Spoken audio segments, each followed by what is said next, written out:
we just get to the Mishnah, I want to just a small piece in Tosis, which we discussed with the Me'achshav. So the Gemara said that Rabbi Lezer ben Yaakov, Rebbe, which is Rabbi Yudah Nosi, they're all of the opinion of the Makdad of Shalom Olam, that a person can do an action to affect something in the future which he has no control over.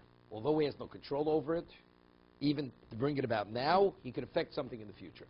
That's the concept of the Makdad of Shalom Olam. But he only mentions 3 opinions, right? So the question is, but there's a 4th opinion. V'nachshav nam Rabbi Akiva d'Tanya, konem shani oseh lepichov.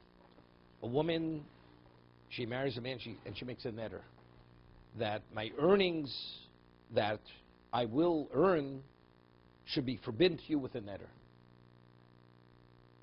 Ain't tzorch lohavir. The Tanakam says the husband doesn't have to nullify the netter. Why? That since the woman is bound financially to the husband, that her earnings belong to him, you can't affect something which is not yours.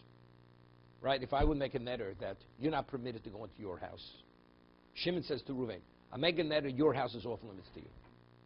Of course, it's nothing. You could say my house is off limits to you, because I own my house. I could say your house is off limits to me. But something which is not yours, to say it's off limits to the person who actually is the owner of that, you can't.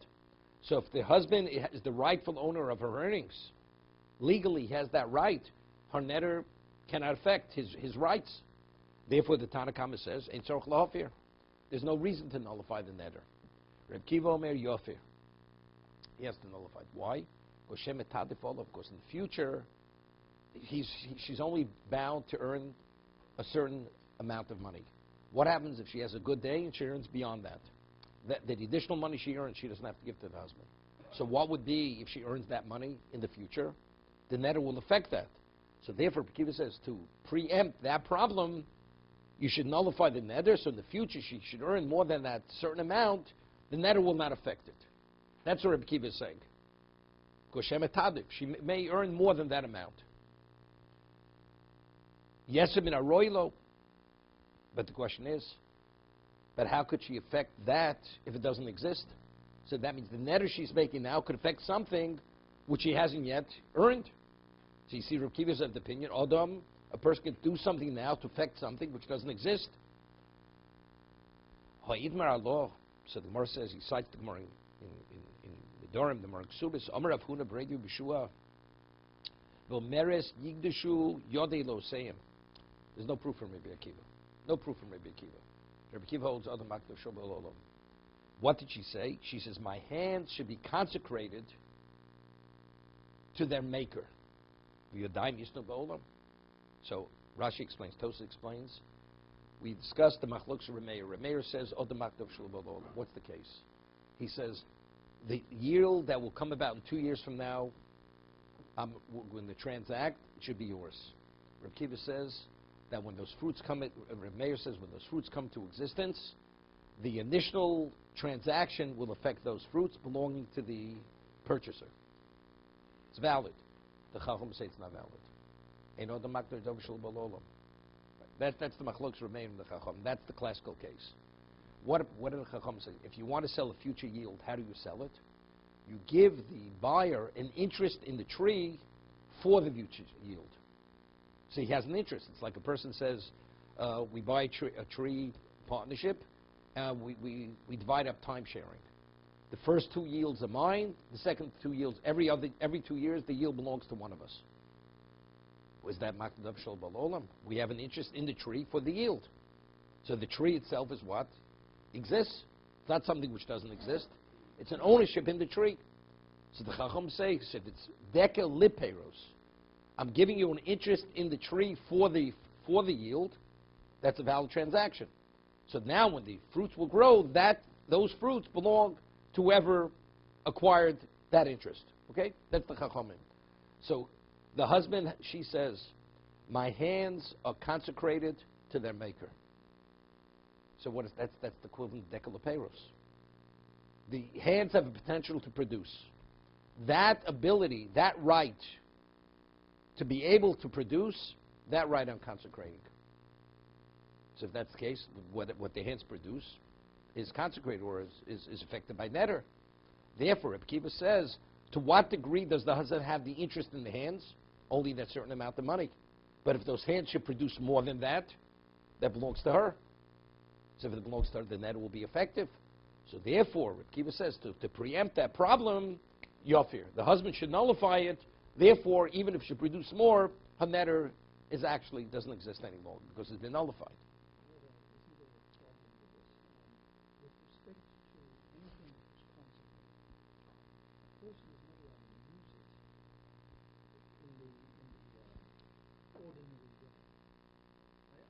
Consecrate a table.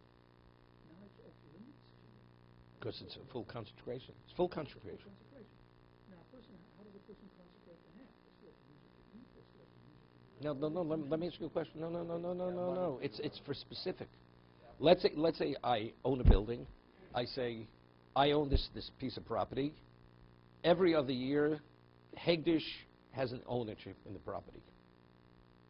Let's say every odd year it's Hegdish. That's what I'm consecrating. Every odd year, Hegdish is the owner of the property. So I'm a partner. So when I use it during my year, right? So the proceeds of that property I can take. Has no kedusha. The proceeds. The other years, right? It's the same thing. So what is? I'm consecrating. What am I consecrating? What's rightfully mine. What's rightfully mine? Only what's beyond the minimum amount of money that I could earn. That belongs to the husband. Anything beyond that belongs to the wife. So if in fact she should earn more than that's consecrated. So it creates a problem. So therefore the husband should nullify it in case she earns beyond the minimum amount. No, but it doesn't help. No, she doesn't have to say that. She doesn't have to say that. You can only consecrate what's rightfully yours. What's your interest in your hands? Let's say we're partners, and both of us have 50%, and I consecrate it. How much of mine could I consecrate? Only what's mine. So if my interest is 50% ownership, maximum I can only consecrate 50%. So if the husband has the rights in her hands to a certain amount of earnings, so that she can't consecrate. That's not hers. That interest in her hands does not belong to her. You can't consecrate something that's not yours. So to what degree does her consecration take effect? To what's rightfully hers. What's rightfully hers? The interest, which will produce more than the husband's interest. So in that, regarding that interest, that will be effective. So by the husband nullifying that, even regarding that, it's not going to be effective. No, but I'm saying it's like the tree. It's the same thing like the tree. But what about even No, because it was never consecrated for that. just for the money? I'm just looking at No, but even though she said it, it's not effective. It's not effective. Let my hands be consecrated to the maker. Could you consecrate something that's not yours? Your hands are not fully yours. It's the husband has an interest in those. They belong to the husband. She said it. Let their hands, but how much could you consecrate of those hands? Only what's your interest. Something's not your interest, you can't consecrate. Right? So if that's the case, doesn't have to nullify that aspect of the netter. He has to nullify the netter, which would be effective. What is that? The hands, which she has that interest, that financial interest in.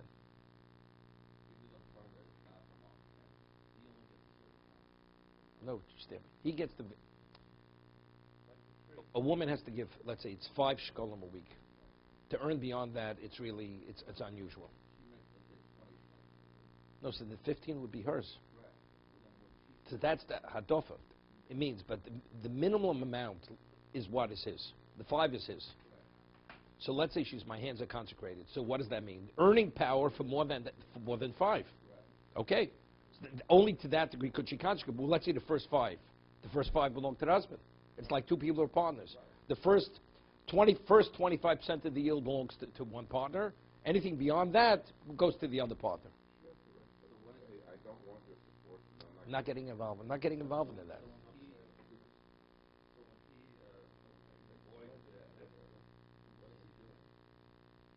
Then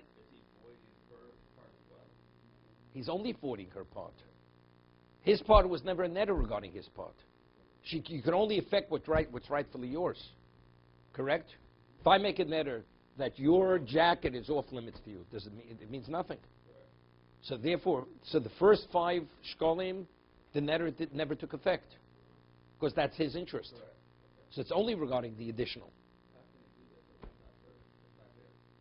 What's not his? No, he's not. No, he's nullifying the netter. The Torah says a husband has a right to nullify the vows of a wife. So you made a vow. So I'm nullifying it. The question was, why should I nullify it? Tanakh says there's no need to nullify it. There's no need. Rabbi Kiva says there is a need. Why? Because she may earn beyond the minimum amount. So he said, seemingly you could affect something which doesn't exist. He says, no. She's not saying the earnings should be off limits to you. The hands that produce those earnings are off limits to you. But how much of those hands belong to the wife? Only the earning power, which is beyond the minimal amount, which is the 5 shkolim.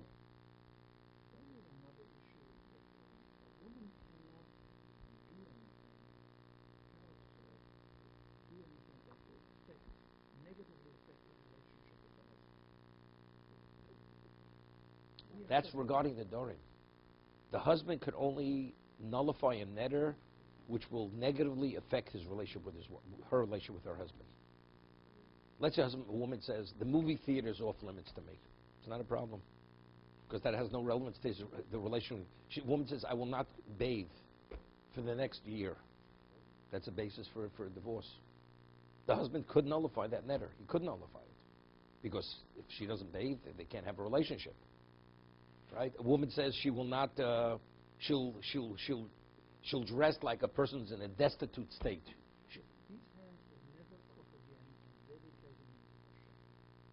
It's not valid because that's her obligation. No, that's something else. Not because he doesn't even have to nullify the netter there. The netter took effect. We're talking about 2 things. No, we're talking about 2 different things. It's what the husband could do and what he can't do. A netter, first we have to talk about what does the netter affect. Netter can only affect what's rightfully yours. What's not rightfully yours, it cannot affect. So the hands that have to cook, that belongs to the husband. You're indebted to him. Earnings, you're indebted to him. So the netter never even starts off being a netter. It doesn't need nullification. What about the certain rights she has to use those hands for things that it's not dedicated to the husband? The netter could take effect in those areas. The way that the answer is given here is that my hands become consecrated. To what degree? She says totally. Let's say she says totally. She says totally. It doesn't make a difference what she says. But can only affect as much as she could affect. Correct? So do we throw the whole? We don't throw the whole statement out. We don't throw the whole statement out. We only throw out the part. It's not we throw out. It's ineffective to the degree that it can't be effective. But it is effective to the degree it can. That it can be That's effective. another concept. Correct. Therefore, for that, Reb Kiva says it has to be nullified. But isn't that an argument too? It's not simple because he say, see, there's a difference. See, there's a question. Let's say a person made a netter, and he says, this group of people off limits to me. And then he goes to the Chacham to be matir the netter, to nullify it. And he says, if I would have known that this person was among the group, I wouldn't want to make the netter. For that person, but for the others, yes. Then the whole netter is nullified. Because there, the netter initially did affect everybody. And now, by nullifying part, that's called netter shebatl mitzvah batl kula. If it's partially nullified, the whole netter is nullified. But there, the whole netter did take effect. Here, initially, the netter never took effect. It only took effect to the degree that it can take effect. Therefore, that principle is not applied here.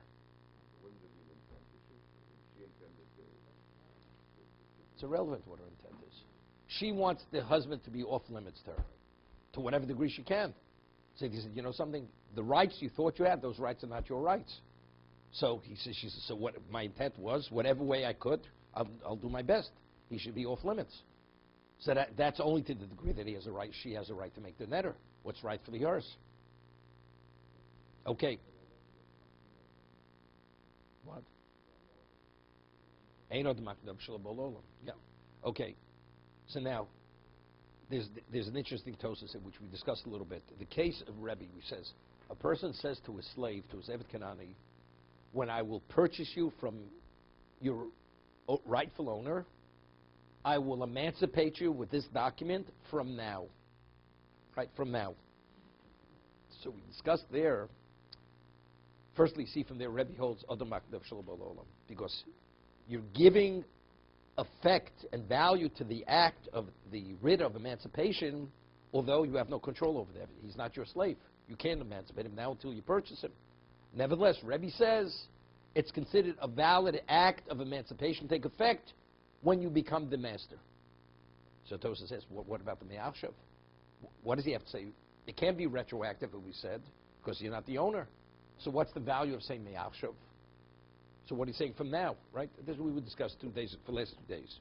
So let's see Tosis inside. L'chein nir omeri. Where the lines narrow, about 15 lines down. Narrow. L'chein omeri glodomi l'gabi kiddushin. Hainab lo boilem imachshav. He says, why by kiddushin? A person gives, we had earlier, a man gives a woman money, he says, take this money to be married with me, and the marriage should take effect in 30 days from now. Right? The Gemara said before, Rabbi Shmuel say, the Mishnah says, even though the money doesn't exist. The person didn't say retroactive. He didn't say the word me'achshav. Man gives a woman $100. You should be married with this $100 in 30 days from now. Didn't say me'achshav. Didn't say retroactive or from now. 30 days. Mishnah says mekudeshes. Nobody argues. Rav and Shmuel add, even if the money was spent, she's still mekudeshes. Okay? So over there, it's clear he does not have to say me'achshav. He says, "Lo domi l'gabi kiddushin ainu time et lo boy l'mei me'achshav mishnam the stam kiddushin bekesef v'kinyan mos lo misbatel." The matter of marrying with money, it never becomes nullified, which means it continues. We discussed kedamir leil lo bo'acher v'kichum kodeshes. Right? The Mishnah says, let's say a third party didn't come in the interim and marry her before the 30-day period came. Who's she married to? She's married to the person who gave her the money. Right? That's the Mishnah we had in the second paragraph. Although the money was consumed, she's married in 30 days. Emancipating a slave. Now, how do you emancipate a slave? He has to have the writ of emancipation, what we call the shtar shichur. Right? The gabi soda. Most fields that are sold, what is the mechanism, the instrument of transfer? It's the deed. It's a document. Dosam rov kinyonim bishtar. The majority of the transactions take place with a document. Why? Why with a document? Because you have to have, anyway, you have to have proof of title. If I give you money and let you contest it, how do I prove that I own it? So therefore, most fixed properties are transacted with what? With a document, with a deed. Vimlo oma mi'achshav.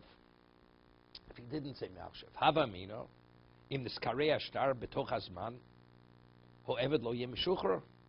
They take out hava mino. He says, if the document would be destroyed, would be torn up before he purchases his slave, right? The slave would not be emancipated. And if the deed would be destroyed before he purchases the field would not be transferred.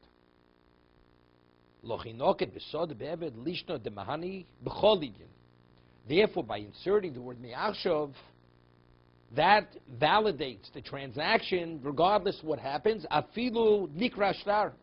Even if the document should be destroyed before the moment of effectiveness, the transaction is valid. But only if you said me'achshav. Okay? Notice the witness is on the document. No, you have witnesses that. Wait, it's understood. It's understood. Gemara says in Bava Kama, a person has a loan document. A lender lends money to a borrower. The borrower gives him the document that says that Ruvain owes Shimon $10,000, and it's signed. And now the document is destroyed. Somebody goes and burns the document. So the Gemara says in Bava Kama that if, according to Rabbi, he holds a karmi. So, and the man the lender, if he doesn't have a document, this is the kind of borrower, you're not going to be able to collect your debt. He's not paying, unless he's forced to pay. So it says, according to the mayor, he has to pay damages. The one who burnt the document, he has to compensate the restitution to the lender for the amount of money that was written in the document. So Gemara asks you a similar question. But how do we know what was written in the document? So we're talking about the witnesses. The witnesses who saw what was written in the document. Either witnesses who signed on the document, or other witnesses saw the document that was burnt. So if that's the case, why does he have to compensate the lender? Write a new document. That's the worst question. So it's the same thing. We're talking about the witness who saw the deed in the hand of the lender, of the purchaser. And so we know that the transaction was in place to be effective at a certain date. Before that date comes, the document is destroyed. And we'll write another document. But the document, the deed of transfer, the instrument of transfer was given by the original owner to the buyer. That instrument doesn't exist at the time of the effect of the chalos. Nevertheless, because he wrote mi'achshav in the document, it's a valid transaction. If he did not write the word mi'achshav, it's not valid. It's not valid. This is what Tosa says. So we discussed it. What's the concept?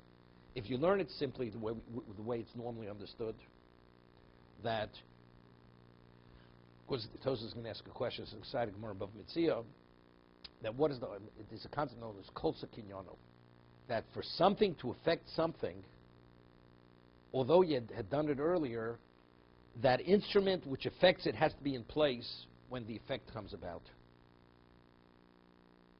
So if the deed is there, if the deed would be given from the owner to the buyer at that moment, definitely the transfer would take place. So therefore, you were able to do the act earlier to be effective later. So as long as the buyer has that deed in his hand, which represents the original transaction, it's not a problem. So if that would be the case, whether he wrote mi'achshav, didn't write mi'achshav, seemingly it should not be valid. Because factually, if the document was destroyed at the time when it's taking effect, what caused it to take effect no longer exists. Right? But nevertheless, Tosa says, if you wrote mi'achshav, it's valid. The word mi'achshav, although it doesn't mean retroactive. I sell you a field, not that it's retroactive. When I will purchase the field will be yours from now. So from now doesn't mean retroactive, correct? Because I can't sell you a field that doesn't belong to me. It's only when I purchase the field.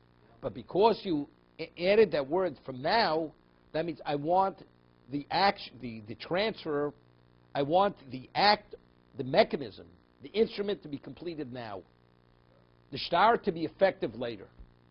That's what you see Tosis. As long as the instrument is completed now, although it doesn't exist later, it's valid. We'll see Tosis in a minute. We're going to see. It's a technical concept. Technical concept how to validate something that might be destroyed. Correct. That's all it is. That's what Tosis is saying. So by marriage, with normally marriage with money, it doesn't make a difference. But by emancipation of slave, you can only be emancipated with a document. How does that work? That's the signal. This word is a signal that the document could be destroyed and it would still stand. The transaction. That's why you insert it. How does that work mechanically? Let's say you don't. Let's say you did not insert it. You did not have the word achshav. We're saying definitely if the document's destroyed before that date, to be effective, it's not a valid transaction. Because the instrument has to be there. No, he's not saying. No. You see, that's not his. If you say the instrument has to be there, But that was the original. that was the original understanding. So if that's the case, achshav, not achshav, it's not be valid. So without this word, Tosfos agrees that the instrument. No, the The Tosis. instrument is not there. It's not But without Tosis, I'd say with the word, without the word, it should not be valid. With the word, How does that word Wait. change this? exactly. That's the question. That's the discussion, right? So we had mentioned in the name of Rav Shimon Shkop 2 days ago that you see from Tosis, it's not because the document has to be there at the time that the transaction takes effect. The Torah says regarding the instrument or the mechanism to cause a transfer, if the mechanism is fully completed at any time, it doesn't have to exist when actually the transfer takes place. By saying Ma'ashav says the act of transfer has been completed. So if it's been completed, to be effective in 30 days. So even it's destroyed, but the mechanism which will cause that transfer has been completed. And that's what the word achshav says. It's complete and it's in place to be effective. If he didn't say the word achshav means it's to be completed upon transfer. So if it's to be completed upon transfer, the document has to be in place. So if it's not there, so it can't cause the transfer. That's how Rav Shimon Shkop explains Tosas. Other Rishonim disagree, and they say no, that's not the rationale. To be effective, it has to be there because without it, it couldn't happen. So if that's the case, writing Ma'ashav, not writing Ma'ashav, it's not going to make a difference. Okay, but this is Tosas' position.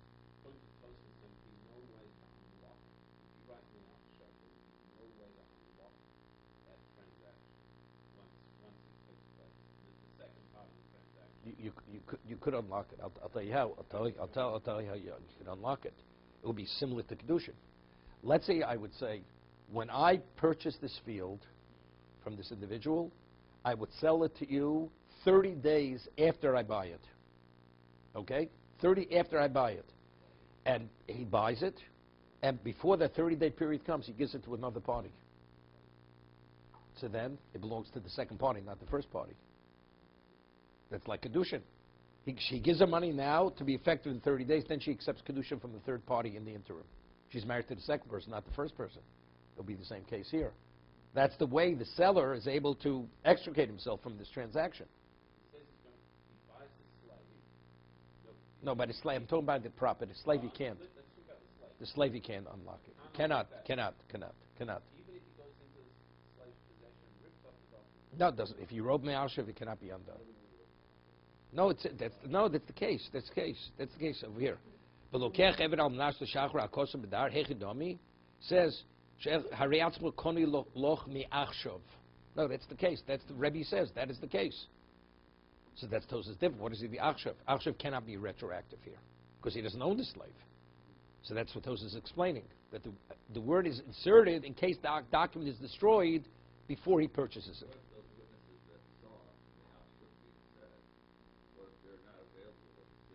So let me ask a question. I have a deed. I bought it. It's destroyed, and I can't bring proof that I once had a deed. So okay, so you're out. But that doesn't change the reality, right? That doesn't change the reality of what happened. That's proof. No, that's proof. A deed is the transaction. Witnesses is to prove what the transaction was. So it's a side issue. You buy something, then somebody steals it from you. If you don't have witnesses that you ever bought it, could you, or that somebody stole it, could you claim the man's a thief? So that's only verification. We're not talking about verification here. We're talking about effectiveness of the instrument to cause the transfer. That's what we're discussing over here. Okay?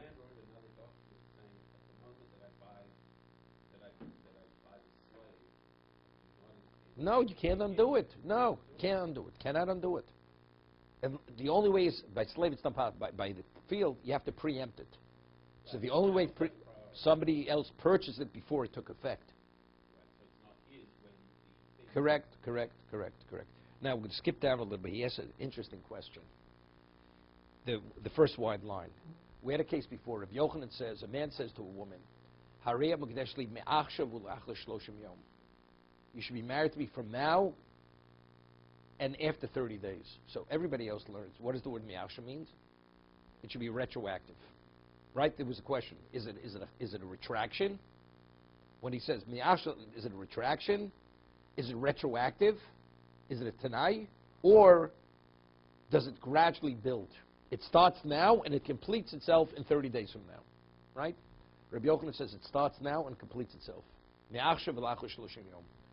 The act, the effectiveness of the act should be now, and it should continue, and it be completed in 30 days.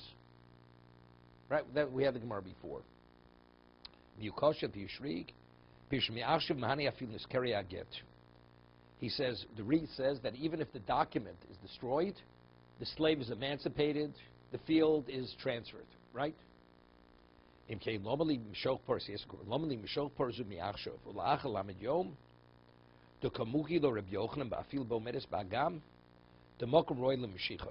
Okay? a person does an act of Mashiach. He pulls the cow at this moment to take effect of 30 days from now. So when 30 days comes, the act of Mashiach doesn't exist any longer. Correct? Doesn't exist.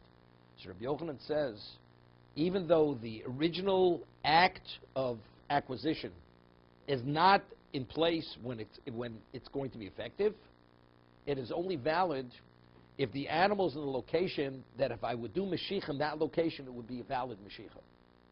You following? If a person goes and, let's say, Reuven has an animal and says, take possession of my animal, and he pulls it in public domain.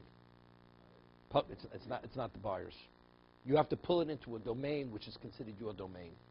So if it's off the beaten track, rabbinically, the Chacham say, if it's within your Dalet Amos, that location is your location.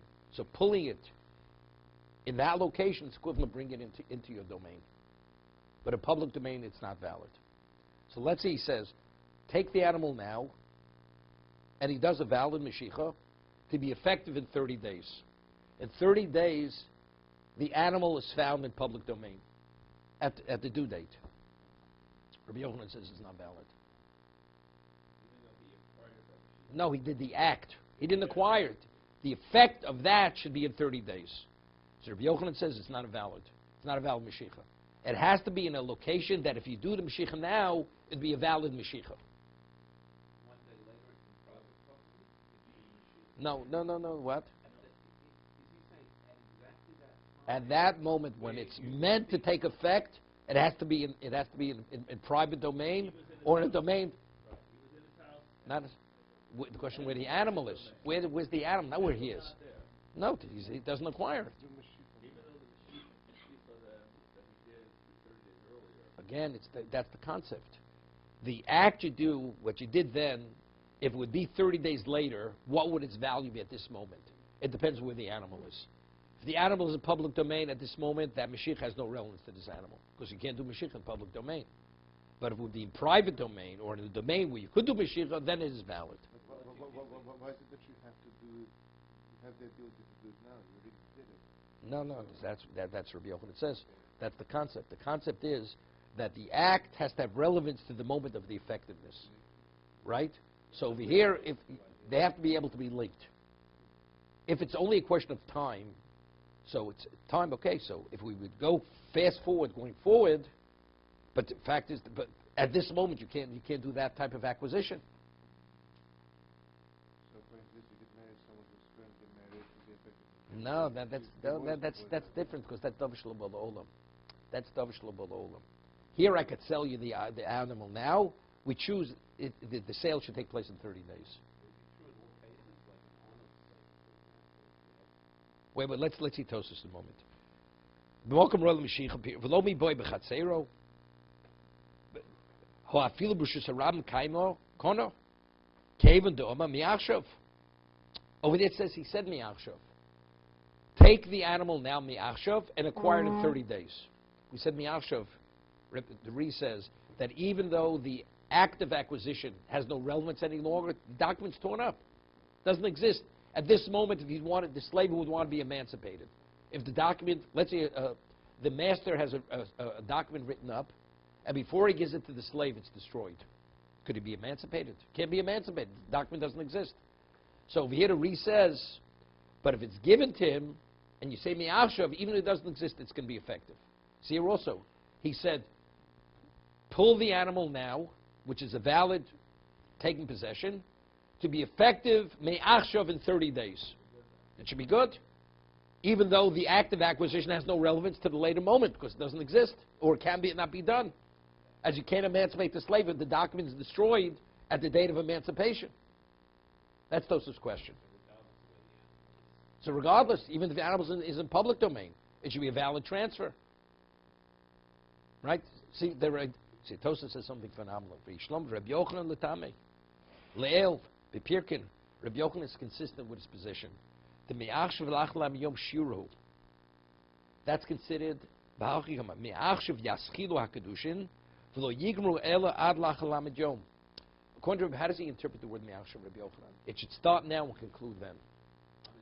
he's not learning retroactive, or a concept is it's fully completed now, only to be effective later. No, the effect is a continuous effect. So if that's the case, the document is still affecting. So if the document's not there at the final moment, it's not valid. So when he said to Mashiach, take it now and acquire the that means the Mashiach should be continuously, so it has to be present when it's completed. So this is only Rabbi Yochanan. But if you disagree with Rabbi Yochanan, it's not a problem. Because as long as the word me'asha means the act is fully completed to be effective in 30 days. So she b'shas gemara Mashiach mokar roy leMashiach shemachi mokar Rabbi Yochanan so bomedes b'agam. The roy leMashiach. The Rabbi Yochanan explains the Gemara of Mitzia.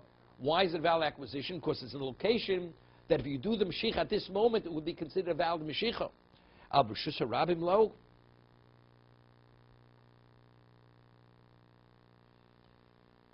Why couldn't Rabbi Yochanan? What about the time in between? Why is that not?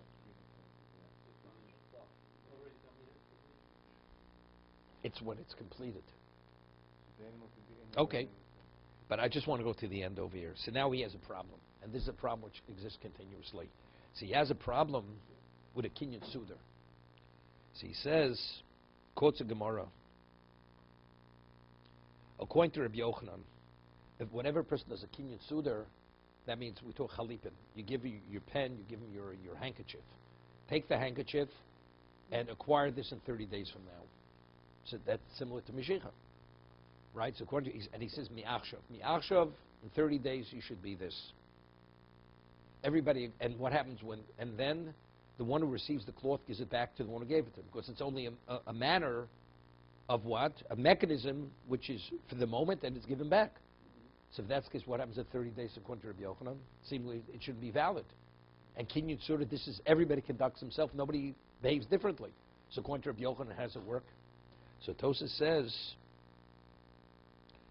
V'omar Haram, the Shema al-Manas, Mahani afilu Rabbi Yochanan, v'lav Yishura. If he says, take the garment on the condition, it should be effective in 30 days. The word is al-Manas, not Miyachshav. If he says, from now, going forward, that means it gradually, it takes 30 days for this fully to evolve. So if it's an evolvement process, then the instrument of transfer has to be there at the time when it concludes. But if he says, no, the act itself is now fully to be effective in 30 days, then even Rabbi Yochanan agrees it's effective, even if the action does, even though the means is no longer in place at the time. So he says, according to Rabbi Yochanan, you have to make sure to use the term al-manas, not me'achshav. Me'achshav means from now going forward is a problem, according to Rabbi Yochanan. But al-manas, there'll be a problem with Rabbi Yochanan. Because the garment is given back to the seller.